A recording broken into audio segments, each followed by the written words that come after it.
Today we are going to begin talking about note-taking. Specifically, how to take good notes while you are reading and studying a subject outside of class. To begin, let's look at the core of good note-taking. The first component to good note-taking is to make sure that you are keeping up with your reading and studying of the subject outside of the classroom. We will go over this process in this webinar and talk about how to link your notes outside of class with the ones you take during lecture. The next component of good note-taking is establishing a routine of attending class and identifying a strategy for taking notes during a lecture. This will be covered in the second webinar about note-taking. The third component flows throughout your process of taking good notes, and that is to search for the gaps in understanding and build new routes between the topics and key ideas that are presented both in and out of class. In order to be a good note-taker, we need to determine how to be active note-takers. Active reading is the process of using certain strategies and techniques to remember information for longer periods of time. Active reading is going to look differently for different people, but may include reading out loud, taking notes, identifying distractions in your environment and eliminating them, and much more. An active reader looks engaged and is going to have body language that demonstrates alertness and interaction with the text. When we are reading actively, we are using our notes to build links between new and old information so that our gaps in understanding can be filled. It is also our opportunity to identify new holes and look to find the answers to questions that arise. In order to take good notes, just like practicing a sport or other hobby, it entails a great deal of planning and preparation. Planning your environment, setting goals, and organizing your method are key. Given what we know about how the brain works, repetition of information is the only way that we will remember. Note-taking is a process of repetition. We take notes in class, out of class, and are constantly reviewing them. The book Brain Rules talks about repetition and memory.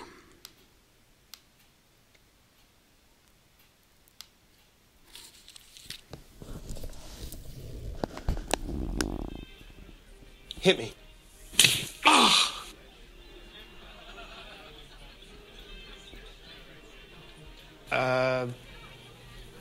Hit me?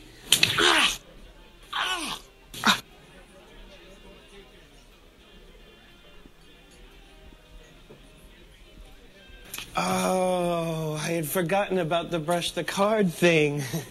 Crazy. Thanks. You come here often? You need to repeat to remember, whether your brain is in a classroom or in a casino. Let's go back and see what happened next. So, do you come here often?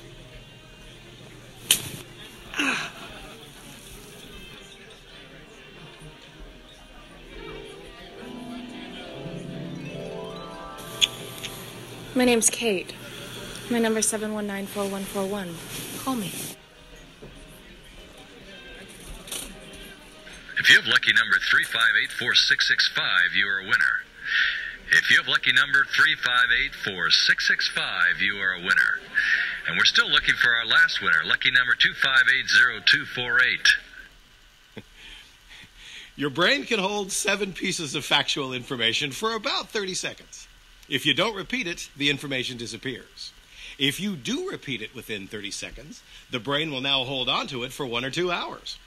If repetition does not occur again, then the information goes away again, this time permanently. The rule is, repeat to remember.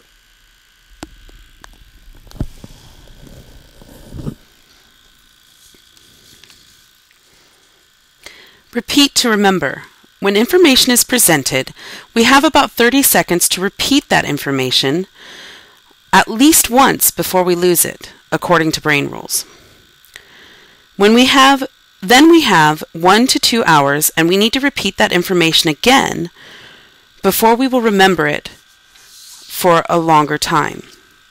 If we don't do this, then we will lose that information and we will have to relearn it later. So how does this apply to note-taking? Note-taking is repetition.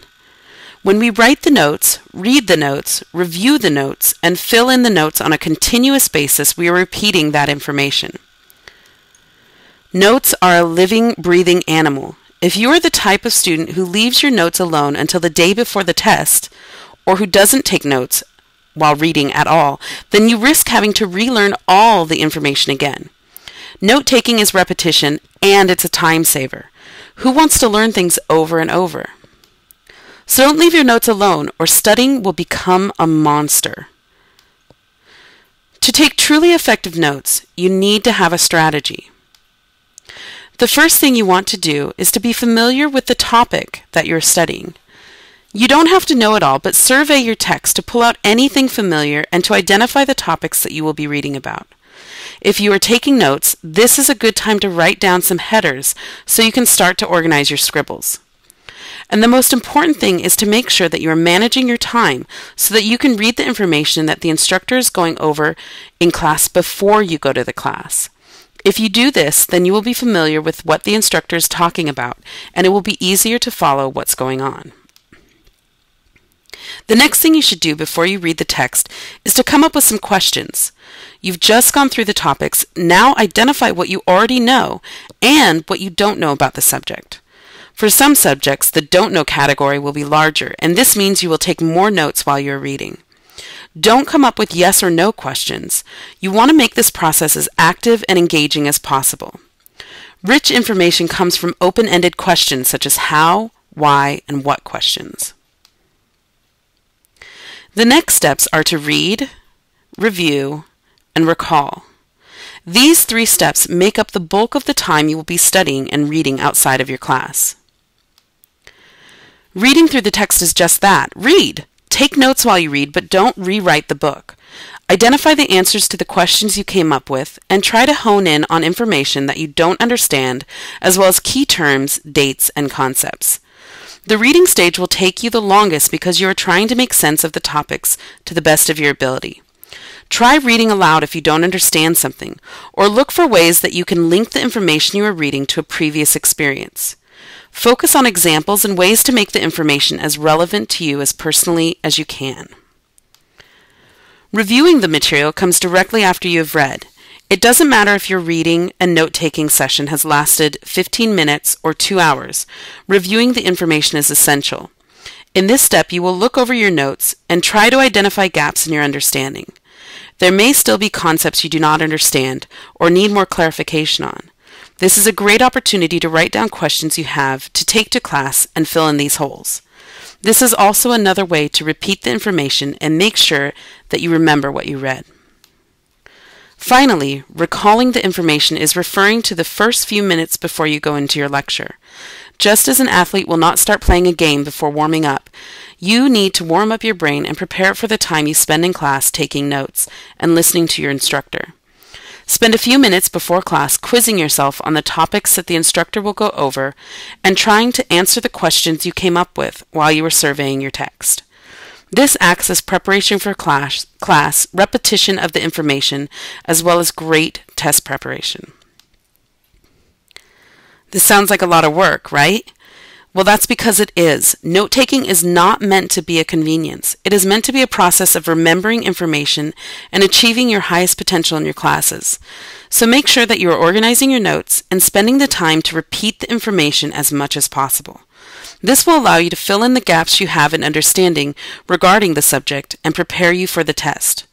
Using templates and specific strategies to modify your habits around studying is important, and one way to organize the format of your notes.